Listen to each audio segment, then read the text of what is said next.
Yeah. Getting funky with it. Welcome Really back. feeling I am your host.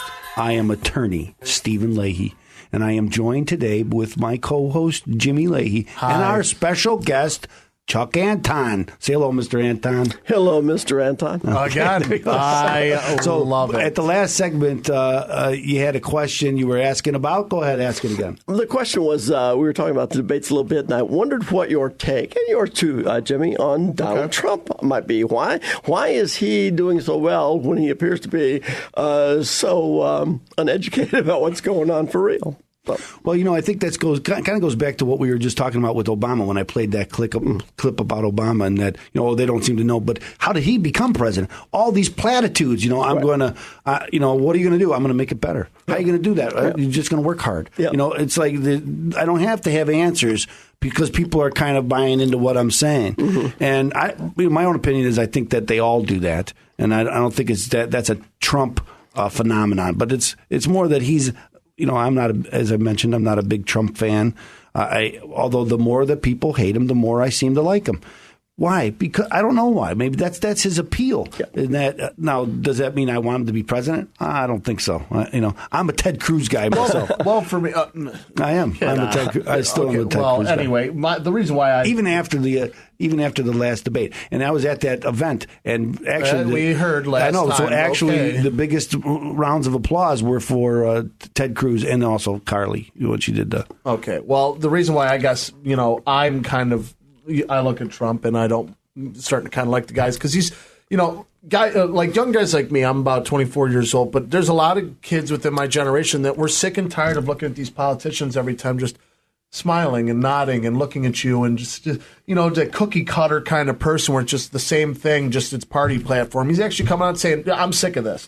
This is what it is. I'm sick of it. I'm not doing this anymore. That's it. He's got like a no holds bar attitude with everything that's going on with every politician going against the grain. I love it. So now what's your take? I wish there'd be more people like him. Yeah, you're probably right. Going against the grain will always appeal to some people, and frankly, it does to me. And I can't tell you exactly why. I'm in your camp on this, Stephen. The more everybody else wants to diss Trump and talk about, mine goes. Well, I think I'm contrarian on this one. I never liked the guy. I mean, if he'd get a haircut, maybe. I mean, that might be helpful. I don't get it. You make billions. Get something done with that hair. Exactly. He pays someone a lot of money to make that look like that. Yeah, but here's the thing. I can't see your hair, Jimmy, but you can take a look at mine. Here, I'll show you a little bit. This is there we are. I'm wearing a hat, ladies and gentlemen, so it's kind of. But Stephen and I would say, the last thing on my mind when I walk out in the morning is my hair because it's not going to. As I tell people, hair is overrated. That's my own opinion. What's that long, glorious hair?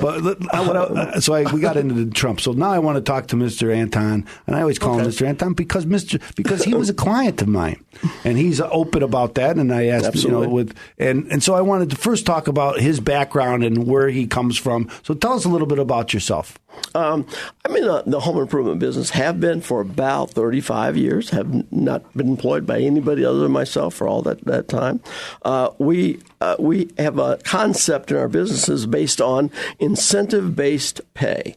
In other words, the more you work, the more you'll make. We have contractors that can put siding on your home or windows.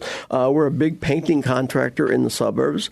The folks that work with us mostly are subcontractors, although we do have a few employees. But the subcontractors are given the opportunity to make enough money on the job if they're just the average slow guy.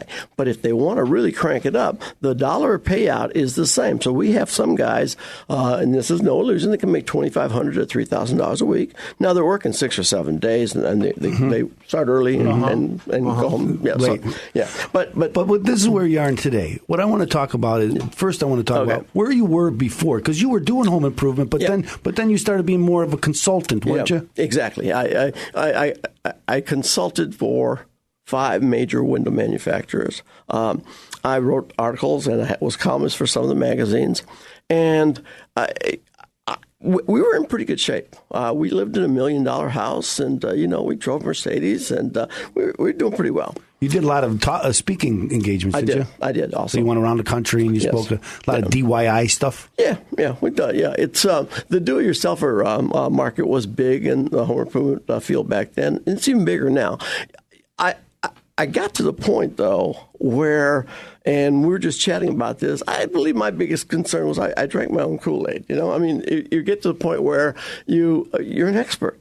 You know what I'm talking about, Stephen. You're an expert. You're an expert. And the hardest thing to admit as you're going down that spiral is that maybe this isn't working anymore. Maybe you should take another cold, hard look at it. We went down to the point where, honestly, I didn't want to get out of bed in the morning. And I'm a motivational speaker. I can't talk myself into it. So we're talking about like 2008, 2009, something like that. Yeah, something like that.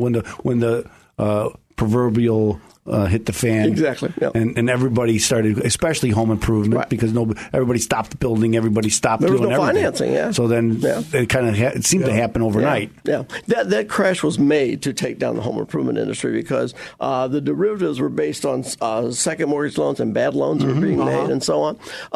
We went right down that tunnel together. But getting back to what I was saying, my wife said to me one day, she went, listen, I keep listening to the radio. I'm hearing this guy on the radio, and is it okay if I talk to him? And I said, okay. I was saying okay to anything back then. Okay. So she spoke with you, but the most telling part was she spoke with your staff. And I don't think I'll ever forget this. She had a pretty big office in our home. Then we had 6,000 square foot house, and she didn't need an office. Boy, I could gone all day without saying that. Anyway, I walked in one day and she said, sit down, let me show you what we can do. And she said, Mr. Leahy will do this. Now, we consolidated 2 or 3 things. We had a foreclosure problem that you solved. We had an investment problem that you solved. We had some IRS problems that you helped us That was resolve. What brought her to me. That's what brought your wife to me is your IRS problems. That's exactly right. And she said, I think this guy's a really good guy. She said, and I talked to his office manager and his staff, and they say he's just the most wonderful man. I went, yeah, okay. So I say that every day. Now, here, at the time, didn't believe a word of that. I went, okay, all right. I mean, so she said, so here's the deal. We can do this, this, and this. And I won't get into specifics, but it was a modest amount of money down, and we could pay it off on a monthly basis. Because I work on a flat rate fee, and you didn't really believe that either. I still tell people that how incredulous I was at this, because months and months, maybe a year or 2 after you had received all your money, you were still showing up in court for me, and you were still taking phone calls, and I was amazed. I don't think that you could have fulfilled your promise any more than you did, and I always tell people, I would say this, make it up if I had to, but I don't have to make it up because it's true. And you are still paying me for this, though, right? No, folks, you're paying him. Come on. folks, just kidding. I insisted. I want to finish this up by answering Stephen's question. I insisted when he had resolved all these problems. If you want to ask me specifics, I'd be more than happy to share. But when Stephen had solved our problems, I wrote him a long letter. You did. And said, use this anytime you want to.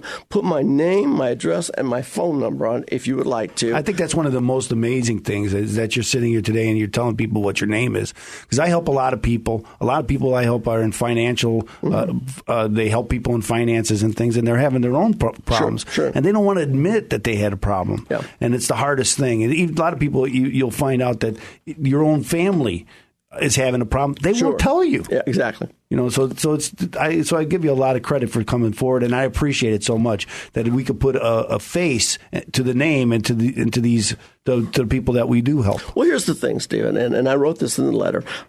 You can get testimonials. If I say Jane S. in Naperville, Illinois, well, there's probably more than one Jane S. in Naperville, Illinois. Yeah, I would imagine so. So and I understand the desire for the anonymity, and I thought about that before I said it.